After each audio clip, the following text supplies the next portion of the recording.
Buenas tardes a todas y todos. Realmente un honor compartir esta instancia con todos ustedes y agradecemos muchísimo la presencia y la disposición también para participar de esta reflexión tan importante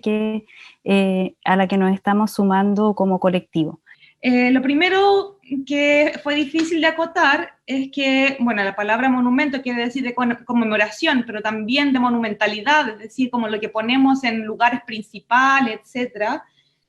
Es difícil de acotar en este momento respecto también a su incomodidad, y la palabra incómodo también es un poco incómoda,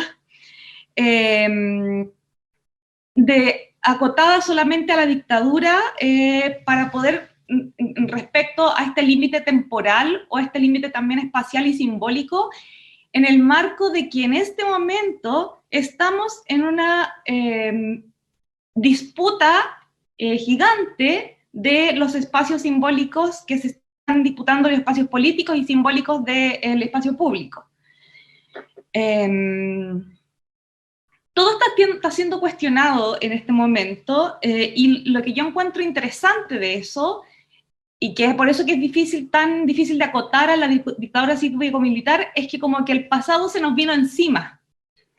Y se nos vino encima en un presente que ya es difícil distinguir qué cosas son propias de ese momento histórico y propias de lo que está ocurriendo ahora. Hablando primero de las violaciones a los derechos humanos, y de ahí la revuelta y por qué se origina, etcétera, el sistema que hemos heredado y todo lo que eso contiene. Podemos sí, a lo mejor, hacer algunas descripciones de estos espacios simbólicos y de estas disputas de estos espacios simbólicos. Yo voy a avanzar rápido en eso porque yo creo que Daniela además ya lo describió súper bien y yo creo que es suficiente. Pero acá se ve claramente en estas dos imágenes la disputa, en el fondo, de tratar de imponer nuevamente la doctrina, que es lo que decía también Lorena, que trasciende además la dictadura, que es una doctrina instalada institucionalmente desde la colonia, para instalar luego el Estado-Nación a través de sangre, etcétera, y que lo que ha instalado finalmente es que tengamos en los espacios públicos llenos de militares, que supuestamente son héroes, bueno, y todo lo que dijo Lorena. Por eso también es difícil poner estos límites temporales, porque la dictadura no fue aislada, la dictadura viene de atrás y de un sistema y una doctrina que no es la primera vez que además se vuelve militares contra su pueblo y asesinatos y se ha forjado Chile, o lo que nosotros entendemos como Chile, a través de opresión, matanzas y genocidio. Por lo tanto, y esos son los que además se han manifestado en los espacios públicos como héroes, como lo decía Lorena. Entonces, es difícil acotarlo solamente a la dictadura. Bueno, esto es otra imagen que yo encuentro interesante después porque es como un poquito como casi que un descaro haber sacado el caballo, y también lo que decía Lorena, que podemos estar hablando horas el gesto de haber sacado el caballo. Además, ahora que estamos en un contexto de control social sanitario, es decir, está un poco vacío, y no tanto, porque de hecho sabemos que todavía continúa la revuelta en muchos sectores del país y siendo muy reprimida, además con la posibilidad de control social sanitario, y además ponerle un muro y haber gastado la plata que significa gastar en este momento, cuando además hay escasez en un momento, en una urgencia sanitaria como esta, es que es muy importante para el sistema seguir manteniendo esta doctrina y estos espacios simbólicos instalados. O sea, esto no es inocente y sostiene un sistema que sabemos es por el cual además nos hemos despertado y nos hemos rebelado, y que de hecho tiene su herencia y sus orígenes en la dictadura cívico-militar. También es interesante, por ejemplo, que hay otras disputas que también trascienden a los símbolos solamente de la época cívico-militar, sino que, por ejemplo, que tienen que ver con los pueblos originarios, que fue fuertemente espacios disputados desde el punto de vista simbólico en los espacios de la revuelta. También hablamos recién de los espacios simbólicos también tomados por las mujeres en el 8M, y me parece interesante esta foto en particular porque lo que es difícil de analizar también en este momento respecto a la monumentalización es porque este es un momento histórico. Este es un momento como con alta carga de memoria histórica y se están construyendo, y en este debate y esta disputa de simbologías, en este momento se está construyendo y se están llegando a acuerdos que no sabemos además para dónde van a ir. A mí me es difícil sacar conclusiones hacia dónde vamos, pero sí han habido hitos y potentes desde hacia dónde al menos quisiéramos ir. Esta es una imagen de un 8M, que la palabra históricas es súper simbólico de ello, y de hecho, bueno, es también la Plaza de la Dignidad, está el caballo, como acogido todas estas memorias marginales que se han ido disputando en estos momentos de revuelta. Por otro lado, por ejemplo, otros elementos simbólicos son los ojos y el cambio de la Plaza de la Dignidad. Es muy, bueno, yo creo que es muy fuerte, además, respecto a la impunidad, cómo el sistema dirigidamente ha atacado, después de que se ha dicho que Chile despertó, ha atacado los ojos. Eso tiene una carga simbólica no menor. Se me viene a la cabeza, por ejemplo, cómo se instala en los grandes imperios, por ejemplo, el Imperio Romano, en su momento, el circo romano tenía un rol que era mantener a la gente acostumbrada a las cosas sangrientas, a la guerra, etc. Por lo tanto, a mí me da la idea que no es menor que nos tengan como acostumbrados o nos empecemos a naturalizar estas violaciones a los derechos humanos y esta como constante batalla sangrienta en la que estamos en este momento, y a la represión. Las tesis, por otro lado, también es uno de unos símbolos disputados que yo encuentro que son interesantes, y una cosa que también uno podría como analizar desde el punto de vista que sí es común a lo largo de toda nuestra historia, como que es difícil como decir solamente de la dictadura, pero sí a lo largo de nuestra historia, de cómo se ha construido el Estado-Nación, antes la colonia y el Estado-Nación, posteriormente, es que yo creo que lo que estamos como concluyendo, o lo que se podría concluir como común, es una impunidad institucionalizada. Y esa impunidad institucionalizada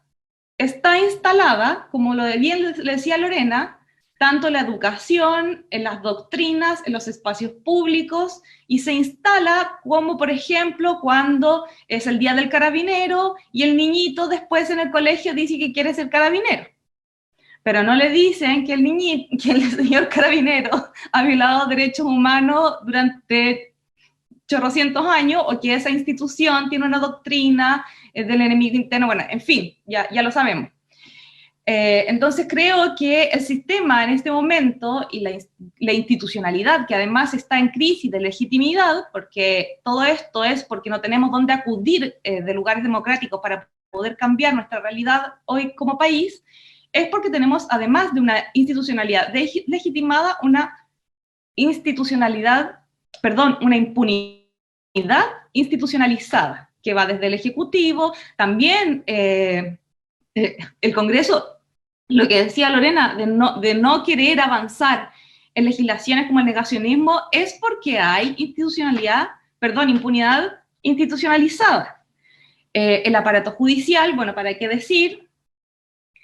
Y bueno, cosas como que empecé a pensar en las herencias de la dictadura, y una de las herencias que a mí me parece interesante,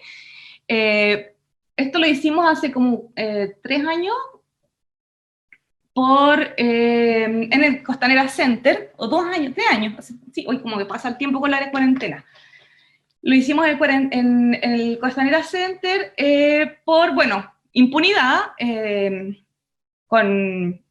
todas las vías que se ha tenido desde el punto de vista judicial para no hacer justicia, para no encontrar a los detenidos desaparecidos, etc. Y lo hicimos un poco como para decir que estos criminales, o sea, el resultado es que en esta cotidianidad media extraña que vivimos en Chile, de estar comprando, etcétera, resulta que el señor torturador puede estar comprando al lado tuyo y a ti te parece normal. Eso está tan normalizado, está tan, etcétera. Pero además, alguien en Twitter nos puso que era, que eso no lo pensamos en su momento, que parecía intencional, pero no lo fue, que estábamos como en la catedral del capitalismo, que es el Costanera Center, que desde el punto de vista simbólico es una gran herencia de la dictadura. De hecho, también pensaba lo fuerte que es, por ejemplo, la Villa San Luis, en este momento, que la propietaria de la Villa San Luis sea una inmobiliaria. O sea, un lugar que fue creado y concebido en el gobierno popular para hacer la integración y el derecho a la vivienda, etcétera, en este momento es de propiedad de una inmobiliaria y ellos van a hacer memoria respecto a las violaciones de los derechos humanos que allí ocurrieron. Como si no hubiera vinculación entre una cosa y otra. Como si aquí no hubiera vinculación en que la catedral del capitalismo, que es este mall y la sociedad de consumo en la que vivimos, etcétera, no tuviera relación con todas las muertes sobre las que se construyó. Entonces es difícil separar como esas dos dimensiones. Y bueno, aquí otras dimensiones simbólicas que han ido apareciendo, que yo no voy a entrar ahí. Bueno, estas también, de la dictadura, obvio, no sé si se ve la araña de Patria y Libertad, eso nos lo pusieron el año pasado en Londres. Y de esas hay muchas actuaciones en este momento, y de hecho ahora con mayor impunidad que antes, o sea, como que salieron del closet no sé, porque han aparecido, bueno, de hecho ayer creo que en un colegio de Chiloé también estuvieron unos extremistas de izquierda atacando a la fiscal Chong, etc. Aquí también lo mismo en la Corte Suprema, perdón, en tribunales, y nada. Esta es la última imagen que quería dejar puesta y que en el fondo tiene que ver con la impunidad institucionalizada. Esto no lo hicimos hace como 5 años, 4 años creo, no, como 5 años, para el Día del Detenido Desaparecido, pero es absolutamente vigente. Nada ha cambiado y en el fondo trasciende muchos años antes, muchos años después, así que nada, eso, y también aquí unas fotos de las luchas anteriores y las luchas hoy. Bueno, para un poquito más esperanzador lo voy a dejar con esa imagen, y eso. Cierre, pero quería agregar una cosita súper chica, súper chiquitita como, porque al final igual estamos hablando, igual en lo concreto, de monumentos y de la disputa en el espacio simbólico de la memoria. Y quería volver, yo creo que además es muy la línea de lo que dijo, lo que señaló último Lorena, no solamente a lo de la impunidad institucionalizada, que tiene que ver con, yo creo, como con la tarea que va a haber en términos de la Constitución. O sea, yo creo que efectivamente tiene que ser un eje. Y bueno, también que la memoria, uno de los principios supuestamente de por qué, por ejemplo, la necesidad de los sitios de memoria, por qué la necesidad de ejercer, la memoria es un ejercicio además de ejercer el presente, la memoria, etcétera, es un principio que ya está en términos de, en principios internacionales. El derecho a la memoria es un principio para la no impunidad, se supone. Entonces se supone que si disputamos estos espacios simbólicos para decir aquí hubo genocidio, aquí hubo muerte, aquí hubo una institucionalidad, que creamos un Chile, una constitución que es sangrienta, que es en contra de su propio pueblo, etcétera, se supone que es para un nunca más, es para justicia, etcétera. Por lo tanto, no es menor esa relación entre memoria e impunidad, sino que es justamente supuestamente una garantía. Así que nada, eso quería porque muchas veces se deja como un poco neutral el tema de la memoria, como si fuera también un poco clausurada. Bueno, así memorializamos, aquí ya tiene su memorial y se clausura, bueno, aquí hay una reparación, se clausura, además se privatiza la discusión a las víctimas, que no es un tema además público ni de toda la sociedad chilena, sino que se clausura, y como un tema del pasado ya resuelto. Pero no es así, y ya además lo estamos viendo en carne propia en Chile, que no es así, que es un tema presente. Por lo tanto, quería establecer esa última relación entre el derecho a la memoria, la verdad y la garantía de no impunidad. Eso, y no repetición.